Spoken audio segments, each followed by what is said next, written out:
Last night, I rode the new Red Line rapid transit bus system for the very first time. First, the good news. I started on the bus by 54th and College over by the Jazz Kitchen. I thought I would try taking the bus from Broad Ripple, sort of south towards downtown, which is the way I was likely to use it most of the time.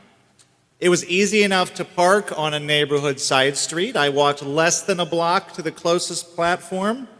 The platform was clean and wide and well lit, with about a dozen cheery people waiting with me. From where we waited, we could hear the live jazz music as if a private concert were being held just for our benefit. We could smell the tantalizing smells from nearby restaurants.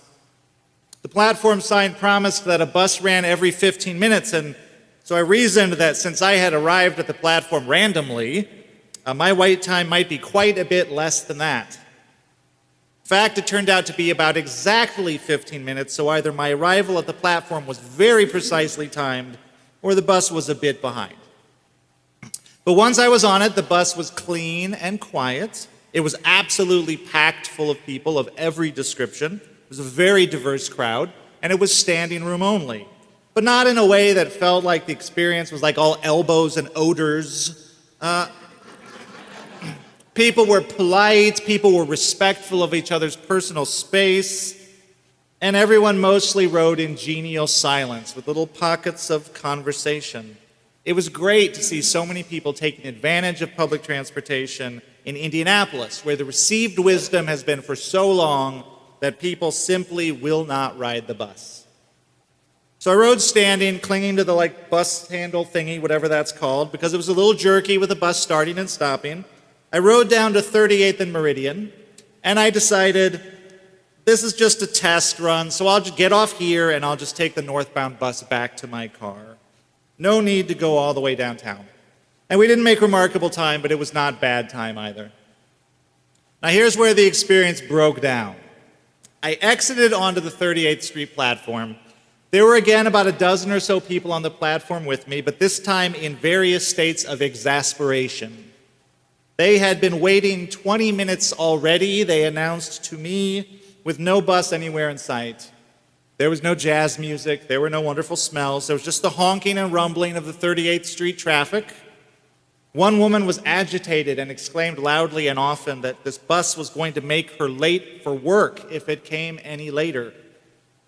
So we waited, and the platforms have a monitor overhead that displays continuously updated arrival times that kind of blink at you. And it was blinking at us that a northbound bus was arriving now, arriving now, arriving now. And we soon realized that this was a cruel joke on the part of Indigo because there was no bus anywhere in sight, nor would there be. A second northbound bus, equally phantasmal, was given constantly shifting arrival times, 18 minutes, 13 minutes, 12 minutes, 16 minutes, 35 minutes.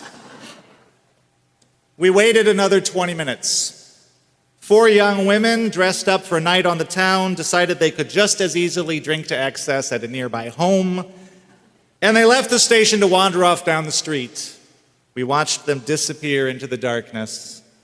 Arriving now, arriving now, arriving now. The agitated young woman, the one late for work, grew apoplectic. She threatened to sue the city, and the rest of us became like a gathered community of commiseration, right? Like I lent her my phone so she could call work. People swapped cigarettes around. Someone started telling stories about a ne'er-do-well boyfriend. 2 young women at the far end of the platform were just dancing together, laughing through the entire experience, just dancing around the platform. And still the overhead monitor blinking at us, arriving now, arriving now, arriving now. I began to think I was in a pop-up street performance of Waiting for Godot. Eventually, after about an hour of waiting, the young woman teamed up with a young man who was equally tired of waiting, and they agreed to escort each other to a different bus stop some distance away where they could catch one of the familiar city buses. By now, my original companions had all abandoned the platform seeking one solution or another, and I walked to a nearby corner and called an Uber. So all told, it was about 90 minutes of bus time to get 20 blocks south and 10 minutes of Uber to get 20 blocks north. So this was not a stellar debut for the Red Line for me personally, and it makes me sad to report this 3 weeks into its first month, but I told myself that I would write it and report honestly to you on what I had experienced. And the truth is, I watched the Red Line fail that night to do the one thing that it was chiefly intended to do, which is to get people who don't drive to work on time. And it failed to do this. But I will write it again, and I would encourage you all to try it if you have not already. I hope no one stays away from it based on my account, because I think the Red Line has great promise for this city if they can just get the kinks worked out. Now, I'll say it was good fun to be in a crowd of people riding the bus in Indianapolis. There was this kind of happy camaraderie on the platform, a coming together of strangers from all walks of life that has been relatively rare in my experience of Indianapolis. Granted, first it was a camaraderie of anticipation, and then it was a camaraderie of misery, but it was a camaraderie nonetheless. And I thought of Niven's faith of not riding in taxi cabs. And I felt some self-reproach because in the end, I had called the modern version of a taxi cab because I had the privilege to do that. My interest in the success of the Red Line is both personal and faith-based, and it goes beyond my desire to see Indianapolis develop that kind of sort of big city camaraderie. In 2016, I, along with many people from UUI, worked extensively with the group Faith in Indiana to advocate for the construction of the Red Line when it was on the vote for the 2016 ballots. Faith in Indiana, at that time called Indy is a coalition of churches, synagogues, other community institutions, primarily but not exclusively faith-based, that advocates for justice for all communities in Indiana. One of the areas they focus on is economic opportunity, and in 2016, the construction of the Red Line was a key justice issue for them. UUI, as a member of Faith in Indiana, was part of that activism. Back in 2016, we led community discussions about transit in church basements and civic centers all around the city. We listened to people tell their stories. The mother who got up at the crack of dawn to walk on broken street pavement, there were no sidewalks, miles to get to the nearest bus stop, who got home late at night, 3 hours of commute time added to her workday by the inadequate busing system. We listened to the people who had lost promising jobs because the bus did not run late enough to cover their Saturday evening work shifts. We made phone calls, we sent texts, we went door to door, we drove people to the polls. And we won, resoundingly, in 2016.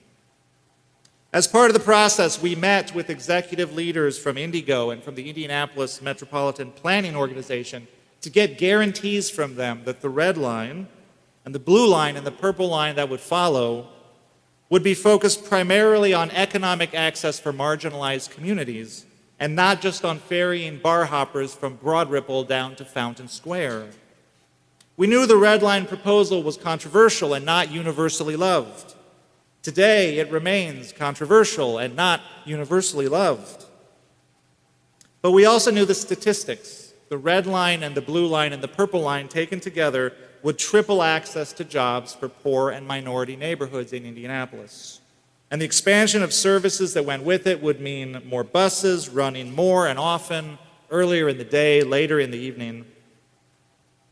And to understand why Faith in Indiana saw the Red Line as a justice issue and this notion of connecting, I should say reconnecting neighborhoods as a justice issue, it's important to understand the history of the other Red Line, the one that defined the racist home lending policies that, hand in hand with racist transportation policies, shaped the development of cities all over the country in the second half of the 20th century.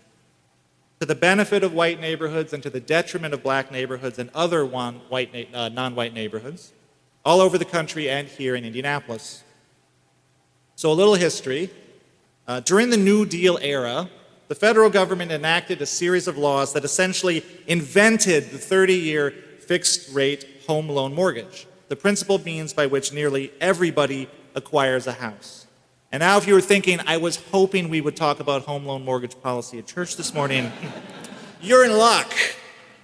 Because we are. The federal government invented the 30-year fixed-rate mortgage, which doubled home ownership by white people. Then, by policy, they excluded most black people from receiving these loans by denying insurance to loans made to neighborhoods deemed risky. The FHA, which was charged with insuring loans, discouraged banks from making loans that would create what they called racially inharmonious neighborhoods. That's a quote. This both reinforced, reflected, and exacerbated local racist lending policies that already existed, called redlining, which is when lenders would literally draw red lines around maps saying, don't lend to this neighborhood, or only lend to black people in this neighborhood, or whatever it was, indicating which neighborhoods would receive loans and investments and which would not, typically based on race. Through these lending practices and the use of restrictive covenants, which are agreements by which real estate agents, sometimes written right into the contract, would agree not to sell a white-owned home to a non-white person, banks and real estate agents crowded black people, regardless of their financial circumstances, into neighborhoods with insufficient and substandard housing. These neighborhoods were then starved of investment and denied essential services, which caused the housing stock to decline and degrade. It was a self-fulfilling prophecy disguised as policy. Within these neighborhoods, black people could not get mortgages. They were forced to rent or to rely on predatory contract loans that did not accumulate equity. A contract loan is when you buy a house and you make the payments, but you build up no equity. So you can be paying on this house for 20 years, and if you miss a single payment, the owner of the home can take the home and kick you out, and you lose everything that you have paid into the house. This is what black people had to work with for much of the 20th century. Because black people could not get mortgages and build equity, they were locked out of the principal means by which the white middle class accumulated wealth and then passed it on to their children. Today, the median black family has wealth that is about 1/9 that of the median white family. This isn't an accident, this is policy. There's a fascinating series of documents related to lending in this era that anyone can access online. In the 1930s and 1940s, there was a federal agency called the Homeowners Loan Corporation, the HOLC. And they created a series of detailed maps of neighborhoods all over the country, like 150 cities. And they graded the neighborhoods into 4 categories, A, B, C, and D. A was the best. B was okay. A C neighborhood was a rapidly declining neighborhood, and a D neighborhood, colored in red on the map, was considered hazardous. So today, thanks to the scholarship of the University of Richmond, you can go online and look at one of these maps from the 30s overlaid on a contemporary map of any city. So you can go out and look at Indianapolis and see all of the neighborhoods and how they were rated in the 30s and 40s. And the maps include really detailed notes by the appraisers of why they were assigning these rankings. And they are nakedly racist in their appraisal. They note, to begin with, the number of non-white homes in every single neighborhood. In Richmond, all minority-inclusive neighborhoods were given D ratings, meaning do not lend. Neighborhoods marked declining are frequently given the explanatory note that there's been what is called an infiltration. That's a quote. There has been an infiltration of black people into the neighborhood, sometimes to the level of detail of a single household. A neighborhood might be marked declining because black children have been observed crossing through it to get to their school, or because black people or other perceived non-white people abut the boundary line. They were very equal opportunity in their racism as far as which groups might create a declining community. Now, to be fair, contemporary scholars disagree on whether the appraisals on these particular maps influenced racist lending policies or whether they just reflected racist lending policies. The HOLC itself arguably did not redline, but there is no question that redlining was a completely ubiquitous practice in American cities, and the HOLC maps are an illuminating, if disheartening, window into the mindset of the time. As I said, you can go online and see a map of Indianapolis or any other city if you just Google mapping inequality redlining in America. You can also email me for the link. So while black people were being denied mortgages and crowded into these inner city neighborhoods, the federal government was giving massive subsidies to construction companies to build new whites-only housing communities out in the suburbs. Initially, whites-only by contract, and eventually, once that was deemed illegal, whites-only by unspoken agreement. As white people began to move further and further away from the city center, there was still a need to facilitate their commute back into the city. So racist housing policies went hand in hand with the construction of the interstate highway system to encourage and enable white flight into the suburbs. So when these new interstate roads were built, they were often run right through established black neighborhoods, using eminent domain to seize and demolish homes, displacing thousands of people at a time. Black neighborhoods were split into pieces. They were cut off from city centers, green spaces, coasts. Oftentimes they were literally walled off from the rest of the city, trapped, hemmed in by the highways. The decision to run these highways through black neighborhoods was once again a matter of racist policy. There's a March 2016 episode of the Diane Reeves show called How Urban Freeways Divided America's Neighborhoods.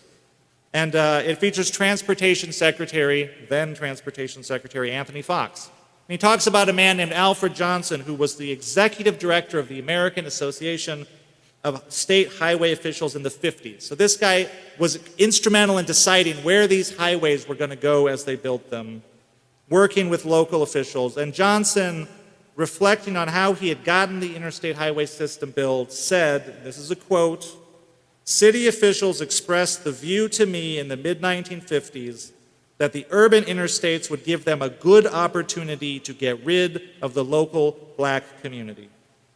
Only Johnson, quoting these city officials, did not use the words black community, but used explicitly racist language instead, which I will not repeat. The impact on these neighborhoods was devastating. The Indianapolis Recorder, the nation's oldest black newspaper, says communities were shattered. In a December 27, 2018 story by Tyler Fenwick called How I-65-70 Shattered Black Neighborhoods, Fenwick writes, "When I-65 and 70 were constructed from the late 1960s to early 1970s, the highways tore through historically black neighborhoods, destroying homes and businesses, uprooting families and communities. People would just move and that was it," Paula Brooks, a primary school student, when I-65 came through her Northwest Side neighborhood, remembered. "I was so young," she said. "Once I got older and started understanding what was going on, it made me angry. I'm still kind of angry about it." Diane Reeves on her show invited her listeners to send in their own stories of the impact of these highway constructions on their communities. A person named Kenny from Indianapolis sent in this story. Kenny said, "In post-World War II, I grew up in a thriving interracial neighborhood, rich with local schools, businesses, churches, and community centers. It was the heart of the black middle class in Indianapolis. In the 1960s, Highway I-65 was run directly through the center, and today it is a decimated ghetto." He says, "I noticed the same assault committed in the healthy black integrated center of Des Moines, where my grandparents, he an attorney, lived, and countless other black middle-class communities around the United States." Kenny concludes it seems to be a uniquely American style of ethnic cleansing. It's a common lament that Indianapolis is really two cities living side by side. One a product of decades of investment by federal and local government in the creation of a thriving white middle class, and one a product of decades of racist policies, of redlining, disinvestment, discrimination, demolished homes, and forced relocation. There's no quick path to healing the damage that has been done by these policies. Author Ta-Nehisi Coates argues forcefully that nothing less than reparations is a just response to the harm done to black people by the racist policies of the late 20th century. And this is a conversation we need to have. Certainly, the Red Line bus by itself is not going to fix our city, but it has the potential to do some real good.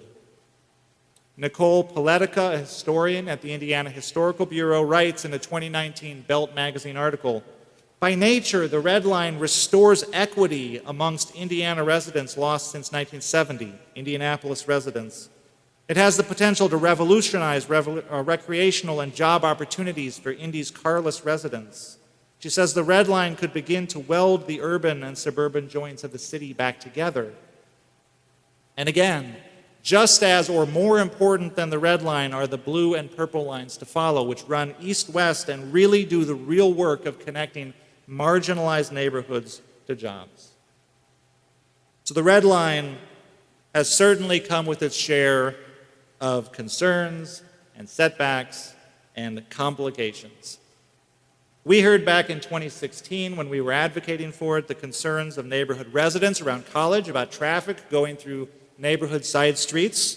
Those concerns are real. One evening in a church basement, I was schooled by a man with a prosthetic leg who told me about what it would mean for him personally that there was now going to be a further walk between bus stops along the red line. His concern was real, right? There are no perfect solutions when we create something like this. But my hope is that we have something here to build on that might point to a better future that focuses on opportunity for all neighborhoods. But the spirit of the red line suggests a more connected city, a more ecologically friendly city, and a city that opens a way for its carless residents to access greater prosperity.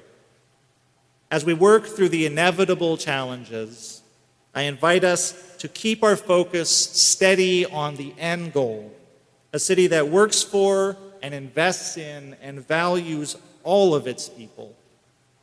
May we be honest in confronting the harms of the past and courageous in building a more just future for all of us. May it be so, and amen.